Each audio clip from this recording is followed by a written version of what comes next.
Hello. Welcome. Today we will talk about 5 lost treasures in America.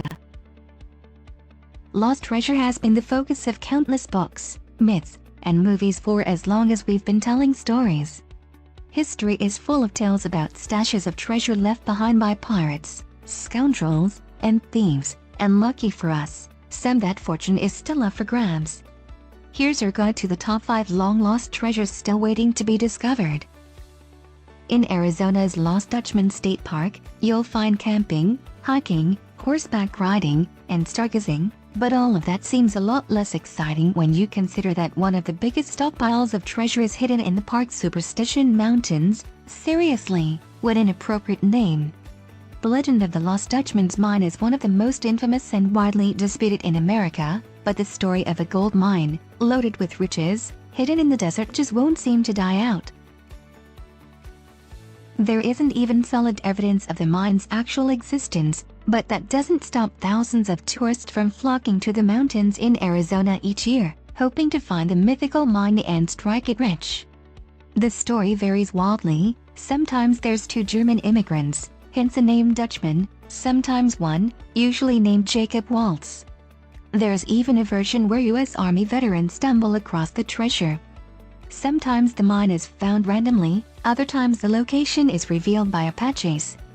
Sometimes the treasure is a vein of pure gold, or the abandoned mine of the Peralta family, or a cache of goods stolen from Mexican miners. The only thing that seems to remain consistent is the location, somewhere in the Superstition Mountains in Arizona. With so many conflicting stories, the Lost Dutchman's mine would have simply been forgotten, a legend lost to time, if it hadn't been for an expedition led by a man named Adolf Ruth, an amateur explorer and treasure hunter, in the early 1930s. He set off into the mountains in search of the mine, and half a year later, his remains were discovered, alongside a note, apparently written by him, claiming that he had found the treasure. The map he had that led him to the mine was missing, and there were 2 bullet holes in his skull, which looked like they were fired at point blank from a high-powered rifle, leading many to believe that he had been murdered. He's not the only one who has lost his life in search of the gold. Since then, about half a dozen or so others have died looking for the mine. I don't suggest setting off in search for the mine without doing some very thorough pre. In April 1934, one of America's most infamous gangsters managed to escape from the Little Bohemia Lodge in Mercer, Wisconsin before he could be captured by the FBI. According to the legend, Dillinger escaped through the back door with a suitcase full of $200,000 in unmarked bills. He ran north a few yards and buried the suitcase where it remains to this day. The Thomas Beale cipher is one of the most interesting real-life treasure quests. In 1816, Beale and his men discovered what would equal $63 million in gold, silver, and jewels hidden in the Rocky Mountains. In order to ensure their treasure would be passed down to their kin if they were to die before getting back to their homes, the men hid a majority of the treasure, but not before Beale created 3 ciphers. Once cracked, the first cipher would give away the location of the treasure, the second tells the contents, and the third names the next of kin.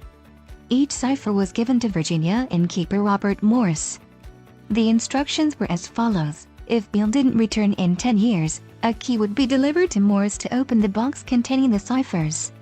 Neither the key nor Beale ever returned. Many people have tried to crack the Beale cipher in order to retrieve the $63 million, but none have succeeded. Give it your best shot. In the late 1800s, the West was the place to be if you were looking to strike it rich. Today you're best off searching somewhere along the shores of the Bighorn River. Captain Grant Marsh was on his way to deliver $375,000 to resupply General Custer's army when he heard of Custer's defeat. Knowing he would have to take the injured soldiers aboard the Far West, he and his men buried the gold for safekeeping. Unfortunately, when they returned to unearth the bars, there was nothing to be found. According to the legend, Marsh attempted to retrieve the buried gold twice, and on his final trip a heavy rain caused a mudslide that hid the gold for good. Many still believe the gold is still buried along the Bighorn today. There are reports that there is a cache of Civil War-era valuables worth upwards of $350,000 buried deep in the woods of Fairfax County, Virginia. It all started when Confederate colonel and notorious guerrilla fighter John Singleton Mosby launched a daring night raid one rainy night in early March of 1863. Mosby and his men captured 42 Union soldiers who were camping out at the Fairfax County Courthouse without firing a single shot. The Confederate Army also, according to legend, found a burlap sack containing family heirlooms and treasures taken from the homes of Virginia's wealthiest planters in Brigadier General Edwin H. Stoughton's room. Jewelry, candlesticks, coins and more were reportedly among the booty that was on its way to Union authorities. Mosby and his men rounded up their captives, packed up the treasure and headed back towards Confederate lines. On their way back, Mosby's raiders ran into a little trouble. His scouts discovered that he and his men were about to walk right into a huge contingent of Union soldiers. Mosby, unsure of what was ahead and unwilling to let the valuables fall back into Union hands, took his most trusted sergeant and buried the treasure in the woods before Mosby felt it was safe enough to retrieve the goods. He sent his sergeant with 6 of his best men to go dig up the booty, but before Mosby's men could reach the loot, they were captured by Union soldiers and hanged. Mosby was the only person left alive who knew where the treasure was buried. He was never able